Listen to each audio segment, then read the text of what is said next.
Hello, how are you? In this video, I'm going to share with you some tips on how to freeze fruits, vegetables, and legumes. You won't want to miss it. Let's reduce food waste, make our money go further, save more, and help the planet. This is very important. Stay with me until the end. If you're new here, welcome. Subscribe and turn on notifications. I have new videos every day and you won't want to miss them. And if you know someone who could benefit from these tips, share this video. Let's spread this chain of good because that's what I want here with the channel. Many people have more difficulty buying fresh foods, or they've already bought some fresh foods and don't want them to go bad. The goal is always to save money and not waste food. That's bad for your wallet, it's bad for your conscience, and it's bad for the planet. So let's talk a little about freezing these foods, because it ends up being an alternative that interferes less with their nutritional value. Unlike making a compote or sun-dried tomatoes with olive oil, we won't be adding more calories and we can preserve them for longer. So let's get started with the tips.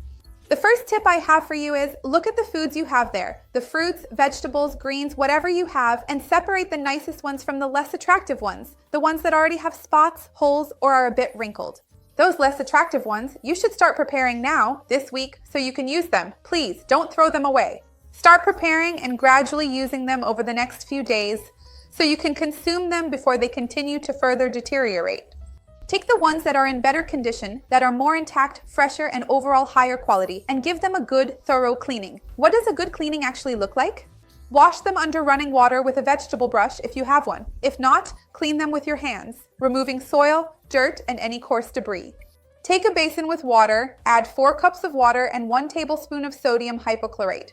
If you use those types of disinfectants for food, which may have a different proportion of chlorine and hypochlorite, use the dilution recommended by the manufacturer. If you have any doubts, it's always a good idea to read the label.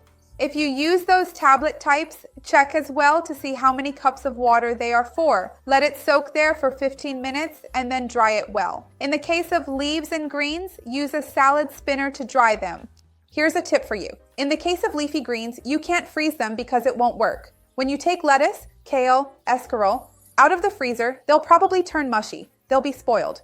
So the tip I give you is, for leafy greens, we'll not freeze them. We're going to use a different process. This also applies to parsley, chives, cilantro, basil, or any other leafy thing you might have. After this cleaning process, after soaking, you use a salad spinner. I don't know if you're familiar with it. It's a container with a perforated basket inside. You put the leaves in there and close it. On top, there's a handle that you turn by hand. Some you press, some are electric, very fancy. It doesn't matter which one you have. You can even find them in stores that sell cheaper goods. You don't need to buy one. But if you already have it at home, it makes things easier. You spin it there and remove the excess moisture. If you don't have one, shake the leaves to get rid of the excess, dry them with paper towels, or leave them in a strainer for a while until they dry out and have less water, because the water will make the vegetables wilt more quickly. Take a large food container with a lid, line it with paper towels, place the already dried leaves inside, put more paper towels on top, close it, and put it in the fridge. Your fresh leaves will easily last up to 10 days this way. Now let's talk about freezing other types of vegetables. Broccoli, carrots, cauliflower, zucchini, those vegetables that we usually just don't know what to do with. For these vegetables, we'll do the same process of thoroughly washing and carefully sanitizing. And then you gently cut them into pieces in whatever size you want to use. Then you take a pot with boiling water and also a large bowl with cold water and some ice cubes. For example, broccoli.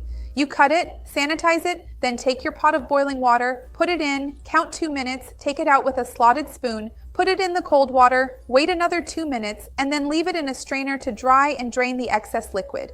Do this and set them aside.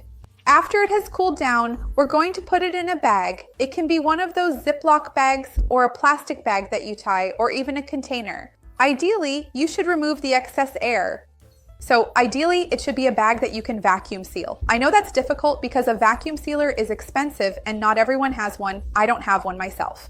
So a good tip is to take the bag already filled with the food. For example, you've put the broccoli in until the bag is more than half full. Then you take a bowl of water, put the bag into the bowl with the open end facing up so that water doesn't get inside.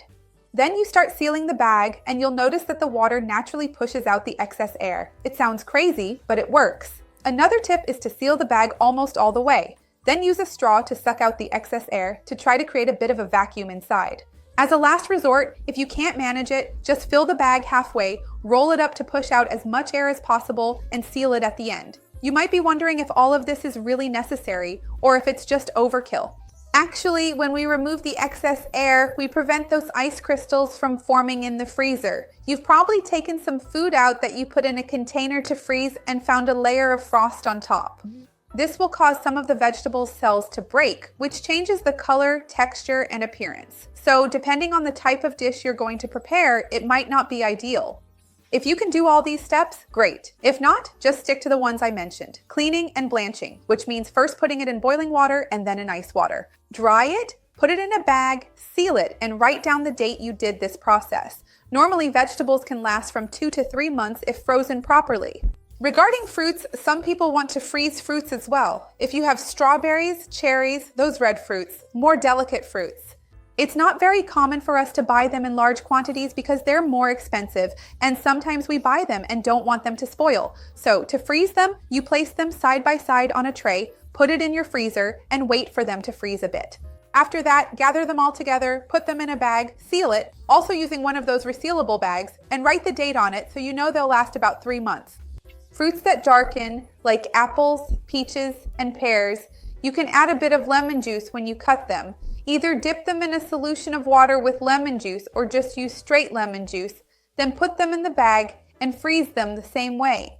But these fruits, peach, apple, usually have a good shelf life in the refrigerator. Ideally, apples should actually be stored outside the fridge, but if as a last resort you notice they're starting to spoil, you can also choose to make jam from the fruit instead of freezing it.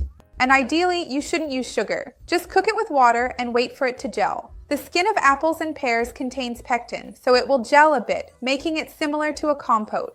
You seal it, let it cool, put it in the refrigerator, and that's also a great way to preserve these fruits. Now, regarding defrosting, ideally you should let the fruits thaw naturally. You can either thaw them in the refrigerator or at room temperature, depending on how quickly you want them, as long as you use them immediately afterward. If you're going to defrost a larger quantity of fruit to use throughout the week, it's best to always thaw them in the refrigerator for greater safety. As for vegetables, you don't need to worry about that. You can thaw them or use them frozen and put them directly into the pan, sauces, or soups because they will thaw during the cooking process. Regarding the loss of vitamins and minerals, we do lose a bit of vitamin C, but most of the nutrients remain stable. So freezing ends up being an interesting option, especially because sometimes we leave food in the fridge for so long that after 2 or 3 weeks, that food is already wilted, looks bad, and might even have been contaminated. Because no matter how much we clean, our fridge still ends up having microorganisms, so sometimes freezing is actually a safer option than leaving food in your fridge for too long. And what about you? Do you have any tips for freezing food? How do you usually do this process at home? Any tips for making a healthy fruit jam? I would love to read your comment here. Share this video with anyone you know who could benefit from it. Let's work together, you and I, to expand this chain of good, because that's what I want here on the channel. Like the video because that really helps me out. Subscribe to the channel and turn on the notification bell. I have new videos here every day. And don't forget to comment below about what you freeze at home. See you next time. Bye.